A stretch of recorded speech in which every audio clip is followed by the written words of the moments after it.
Namaste. In the series of life skill videos that I am doing,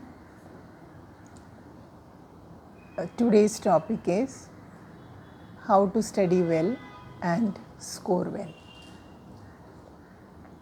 In the course of my professional life, I have heard parents say that my child does not study, and sometimes the parent even comes and say, many parents have this kind of problem. They come and say, madam, my child studies all the time, but when it comes to scoring marks, he or she is not able to score well. Over the years, with my experience in the field of school education, I have seen children and parents facing lots of problems because of this issue. Now, today I am here with 3 tips for parents and 3 tips for students to help them to study well and score well. First of all, I will start with parents. The first tip that I want to give to parents is that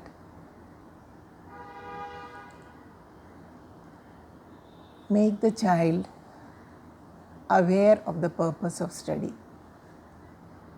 See, in everyone's life, there are lots of options. In today's generation, of course, there are so many options available to the child. From the time the child gets up in the morning to the time he sleeps in the night. There are so many avenues available to him or her.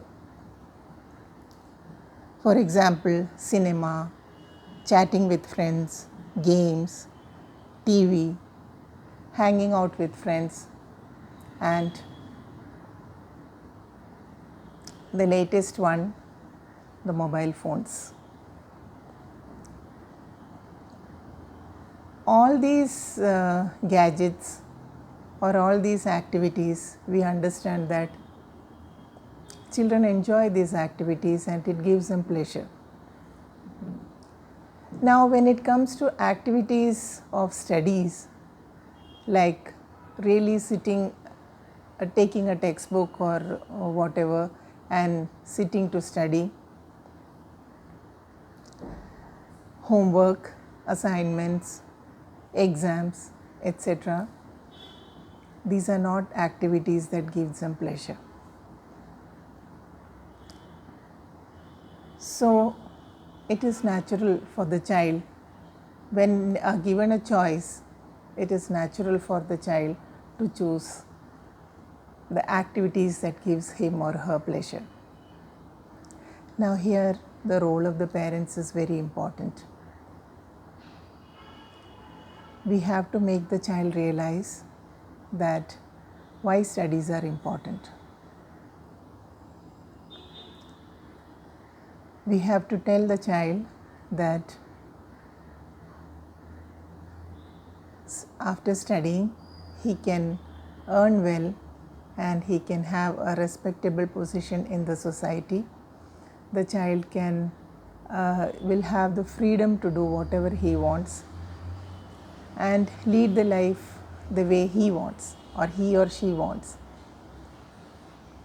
So basically the thing is that we have to make the child understand that he has to be, at some point in time when he grows up, he has to be on the driving seat, not in the passenger seat. In this regard, parents have to help the child. You can support the child, but the responsibility of study should be on the child. The child should understand that it is my work, it is my responsibility, and I am the sole person responsible for the outcome of this activity. Once it is clear in the mind of the child will really do well. Second thing the parents have to really take care is give a proper environment to the children for studying. If you can provide a separate room for the child, a separate table, then it is well and good.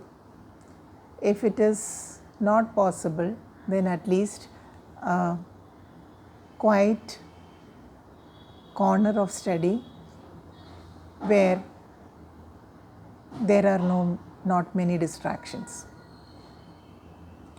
Don't ask the child to sit on the dining table and study, or sit in the living room when other people are sitting and chatting. They are sitting, chatting, joking, watching television, and you are asking the child to sit there and study.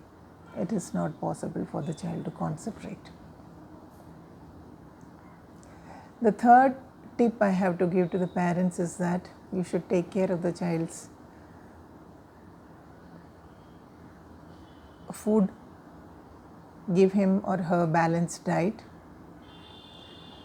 ask the child to do regular exercise, and also very important thing is to have a good sleeping pattern. So these are the three things that the parent should take care. Now coming to the students, the first tip that I want to give to the students is that it is very, very important to choose a method of study.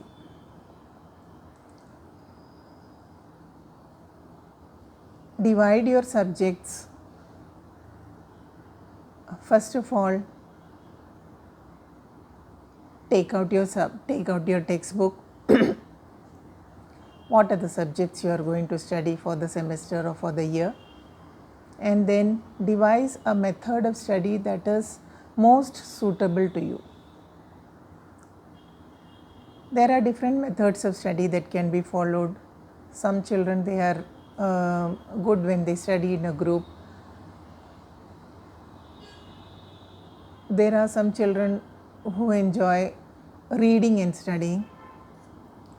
There are some children who write down notes and then study.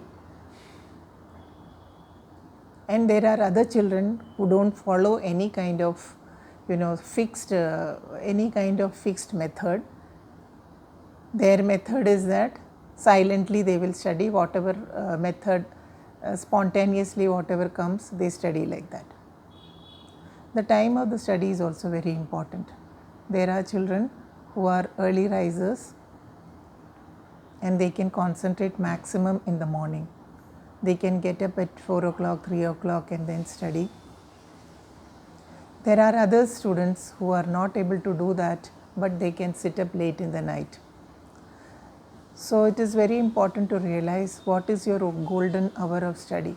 What is the time when you are mentally most active, and choose that time for maximum hours of study.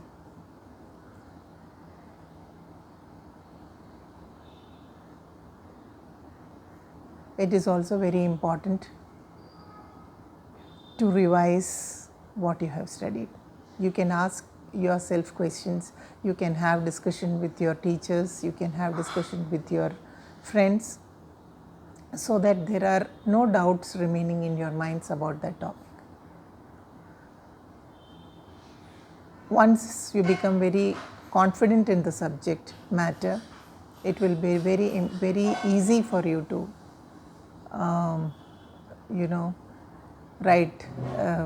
present it during an examination or any other kind of assessment.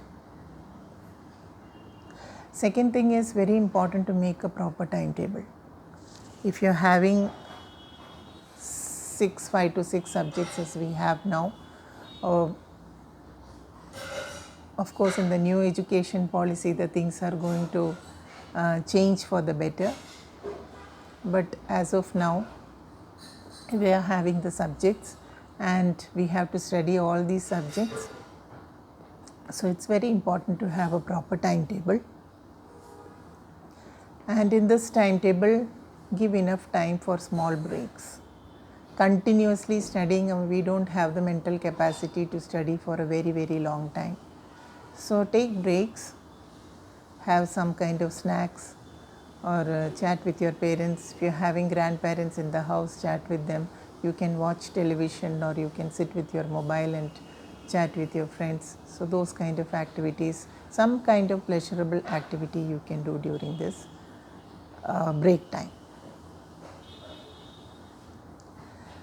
A third thing that we have found, and when I speak to my students, they tell, is that, madam, when we sit down to study, there be lots of things that distract us. So in that case, if you find that your concentration, you're not able to concentrate, you're getting distracted, what you can do is, you can write down the things that are distracting you. Write down the things that are coming to your mind when you're really trying to concentrate, and one by one work on them and remove them.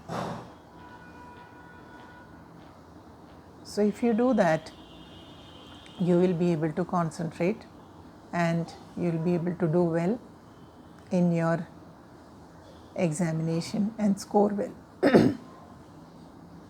in your examinations. So in today's video, I have discussed 3 tips for parents and 3 tips for students to study well and to score well. All the best, dear children. Thank you.